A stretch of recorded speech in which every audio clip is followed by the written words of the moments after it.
በአዲስ አበባ ዩኒቨርሲቲ ዋናው ግቢ ተገኝተናል ተመልካቾቻችን። በአዲስ አበባ ዩኒቨርሲቲ የኢትዮጵያ ጥናትና ምርምር ተቋም ሙዚየም የተለያዩ ታሪካዊ ሁነቶችን የሚያሳዩ ክፍሎች አሉት። የአፍሪካን የነጻነት ተጋድሎ የሚያሳየው የፓን አፍሪካ ኮርነር አንዱ ነው። በቆይታችን እሱን የምንዳስስ ይሆናል።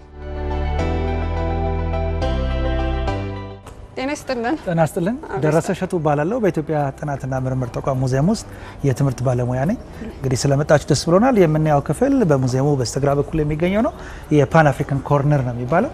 ክፍሉ በአጠቃላይ 4 ሲሆን በውስጡ የተለያዩ የፓን አፍሪካን እንቅስቃሴ የሚዘግቡ በርከት ያሉ ታሪኮች ያሉበት ክፍል ነው። ፓን አፍሪካን ኮርነር ከሚጀምርበት ክፍል አንዱ ይሄ ነው። እንግዲህ እዚህ ክፍል ውስጥ ካሉ በርከት ያሉ ሀሳቦች መካከል አንዱና የመጀመሪያው የአድዋ ጦርነትን የምናይበት ክፍል ነው። እንግዲህ ይሄ የምታዩት ፔንቲንግ ስለ አድዋ ጦርነት የሚናገር ነው። በዚህኛው በኩል ኢትዮጵያውያን አሉ፣ በዛኛው በኩል ደግሞ ጣሊያኖች አሉ። እንግዲህ ለጣሊያን ጦርነት መነሻ የነበረው የውጫሌ ስምምነትም እዚህ ጋር ይገኛል። በተለይ አንቀጽ 17 ላይ የነበረው የትርጉም ልዩነት ወደ ጦርነት እንደወሰዳቸው ኢትዮጵያና ጣሊያን ይታወቃል። ግን ኢትዮጵያውያን በድል አድራጊነት በአሸናፊነት ያጠቃልሉት የደመደሙት የነጻነት ትግል ነው። እንግዲህ ከአድዋ ጦርነት በኋላ በርከት ያሉ ሀሳቦች ነበሩ። ከነዛ ሀሳቦች መካከል አንዱ የፓን አፍሪካን እንቅስቃሴ እንግዲህ የሚታወቅ ነው። የአድዋ ጦርነት ካለቀ በኋላ 1896 ማለት ነው የአዲስ አበባ የሰላም ስምምነት የሚባል አለ። የዚህ የአዲስ አበባ የሰላም ስምምነት በኢትዮጵያና በጣሊያን መካከል የነበረውን ጦርነት የደመደመ ያስቀረና ዋና ዓላማው የዚህ የውጫሌ ስምምነትን የሰረዘ ነው። ከዛ በኋላ ግን የፓን አፍሪካን እንቅስቃሴ በጊዜ ሂደት ተጀምሯል። እንግዲህ ፓን አፍሪካን እንቅስቃሴ በርከት ያሉ ጥያቄዎችን ነው ይዘው የመጡት። ካነሷቸው ጥያቄዎች መካከል የተወሰኑትን በተወሰነ መልኩ እዚህ ጋር ለማሳየት ሙከራ አድርገናል። እንግዲህ አንዱና የመጀመሪያው እንቅስቃሴ አንቲ ኮሎኒያሊዝም ነው የሚባለው ወይም ደግሞ ጸረ ቅኝ ግዛትን እንቅስቃሴ ተደርጎበታል። ሌላው ያነሱት ጥያቄ አንቲ ስሌቨሪ ይባላል ወይም ደግሞ ጸረ የባሪያ ንግድን እንቅስቃሴ ተቃውመዋል። እንደዚህ ሌላው ደግሞ አንቲ ሬሲዝም ነው የሚባለው ወይም ደግሞ እዚህ የዘረኝነትን እሳቤ። ምክንያቱም እነዚህ ይሄ የምታዩት የበርሊን ኮንፈረንስን የሚያሳይ ነው። በርሊን ኮንፈረንስ በ1884 እስከ 85 ድረስ ጀርመን ላይ በርሊን ላይ በርከት ያሉ አውሮፓዎች ሰብሰብ ብለው አፍሪካ እንዴት እንቀራመት፣ አፍሪካ እንዴት ስክራምብል ኦፍ አፍሪካ ነው የሚባለው እሱን ያሳያል። እንግዲህ ስለዚህ የፓን አፍሪካን እንቅስቃሴ ስናነሳ በርከት ያሉ ሀሳቦች ቢኖሩ ከነዚህ በርከት ያሉ ሀሳቦች መካከል በዋናነት እነዚህ ልናነሳ እንችላለን። ኮርነር ውስጥ ገና ስንገባ ከምናገኘው ዋና ነገር አንዱ ለክቡር ጠቅላይ ሚኒስትር ዶክተር አብይ አህመድ የተሰጠው የሰላም የኖቤል ሽልማት እዚህ አለ። እንግዲህ ይሄ የኖቤል ሽልማት በ2019 ለጠቅላይ ሚኒስትር ዶክተር አብይ አህመድ ከተሰጡ ሽልማቶች መካከል አንዱ ነውና እዚህ ክፍል ውስጥ ሰዎች መጥተው የመጎብኘት እድል ቢያጋጥማቸው ይሄንም የማየት እድል አላቸው ለማለት ነው።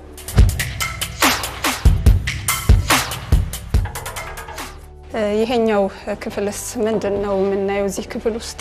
እንግዲህ ቅድም ለማለት እንደሞከርኩት 4 ክፍሎች አሉት። ይሄ ሁለተኛው ክፍል ነው። ይሄ ሁለተኛው ክፍል በዋናነት የሚያሳየው የቀዳማዊ ኃይለ ሥላሴ በ1963 የተባበሩት የአፍሪካ አንድነት ድርጅት ሲመሰረት የአፍሪካ መሪዎች ሲመጡ ያደረጉትን ከፍተኛ አቀባበል የምናሳይበት ክፍል ነው። እንግዲህ እዚህ ጋር እንደምናያቸው ኮሎኔል ገማል አብዱል ናስር የግብጽ መሪ ሲሆኑ እዚህ ጋር ደግሞ የሶማሌው ፕሬዚደንት የነበሩት ናቸው። እኚኛው ደግሞ የብሩንዲ ፕሬዚደንት የነበሩት ናቸው። ግን ደግሞ አፍሪካውያን ለመጀመሪያ ጊዜ ሰብሰብ ብለው ስለ አፍሪካ የተናገሩበት፣ አፍሪካውያን ሰብሰብ ብለው ስለ ራሳቸው የተወያዩበትን ፎቶ ነው የሚያሳየው። በወቅቱ የነበሩት 32 የሚሆኑ የአፍሪካ መሪዎች እዚህ ጋር የምናያቸው ናቸው። በወቅቱ የተባበሩት የአፍሪካ አንድነት ድርጅት ሲመሰረት የነበሩ 32 የአፍሪካ ሀገሮች ናቸው። ያ ማለት ነፃ የወጡ የአፍሪካ ሀገሮች ማለት ነው። እዚህ ጋር ፎቶውን የሚገልጽ ጽሁፍ ተጽፎበታል። የነፃዎቹ የአፍሪካ ሀገሮች መሪዎችና የመንግስት እንደራሴዎች በ1955 ዓመተ ምህረት በግንቦት ወር በታሪክ ለመጀመሪያ ጊዜ በአዲስ አበባ ከተማ በአንድ አዳራሽ ውስጥ ተሰበሰቡ። በዚህም ታሪካዊ ስብሰባ አፍሪካን መልካም ዕድል ለመወሰን የተጣለባቸውን ከባድ ኃላፊነት በመገንዘብ የአህጉራቸውን ትብብርና አንድነት ለመገንባት ዋና መሳሪያ የሚሆነውን የአፍሪካን አንድነት ድርጅት ለመመስረት ተስማሙ ይላል ጽሁፉ። ማንኛውም ሰው እዚህ መጥቶ የዚህን ፎቶ ታሪካዊነት አንብቦ መረዳት የሚችል ይመስለኛል። ትክክል።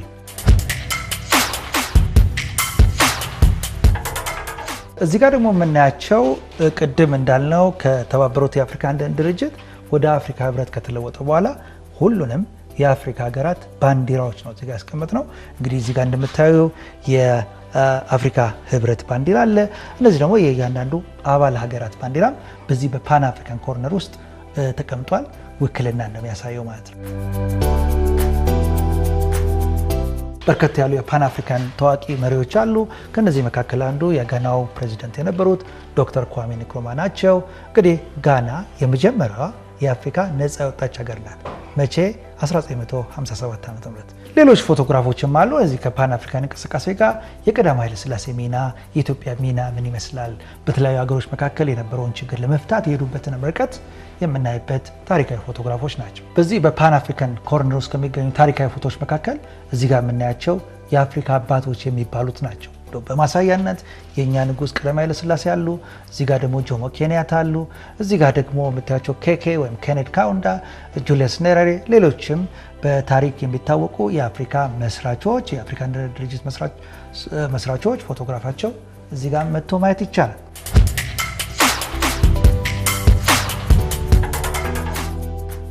በፓን አፍሪካን ኮርነር ክፍሎች መካከል የሶስተኛው ክፍል ነው።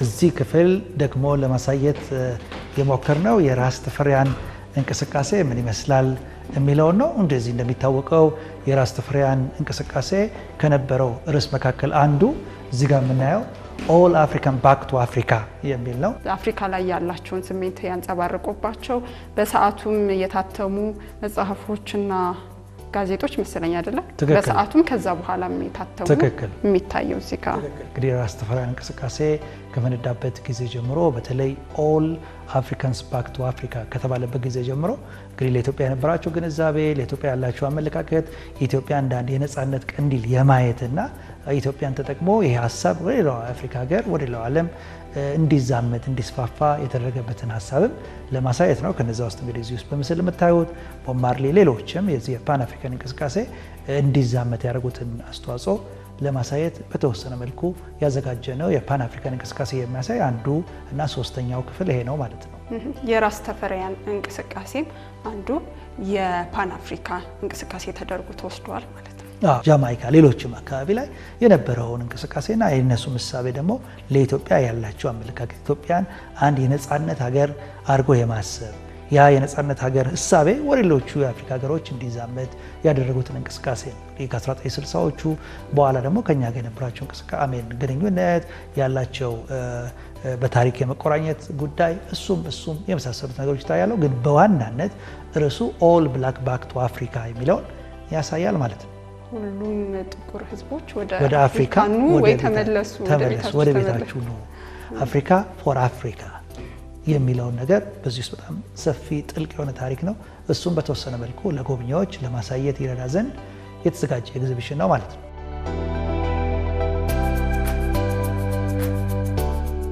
ከፓን አፍሪካን ኮርነሮች መካከል አራተኛው ክፍል ነው።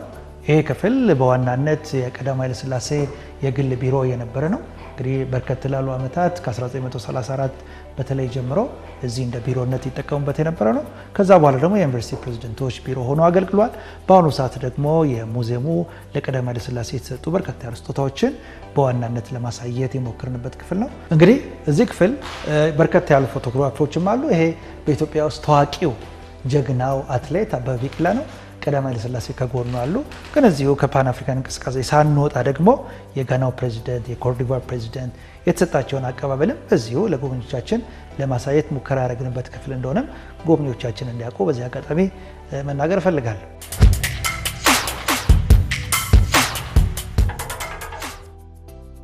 እንግዲህ ቅድም ለማለት እንደሞከርኩትኝ የኢትዮጵያ ሚና በፓን አፍሪካን እንቅስቃሴ ምን ይመስላል? ኢትዮጵያ የነበራት ሚና ምንድን ነው? ቀዳማዊ ኃይለ ሥላሴ የተጫወቱት ሚና በተለይ የተጣሉትን አስታርቆ የአፍሪካ አንድነት ድርጅት እንዲመሰረት እውን ያደረጉበትን እንቅስቃሴ የምናሳይበት ክፍል ነው። በዚህ አይነት መልኩ ነው ለጎብኚዎቻችን መረጃዎችን የምናቀብለው ማለት ነው። ደረሰ እሸቱ፣ በዚህ በሙዚየሙ የትምህርት ባለሙያ አብረህን ሆነ ስላሳየን እናመሰግናለን። ተመልካቾቻችን በአዲስ አበባ ዩኒቨርሲቲ የኢትዮጵያ ጥናትና ምርምር ሙዚየም ተገኝተን የፓን አፍሪካ ኮርነርን የዳሰስንበት ሰዓት ይህንን ይመስላል። አብራችሁን ስለነበራችሁ እናመሰግናለን።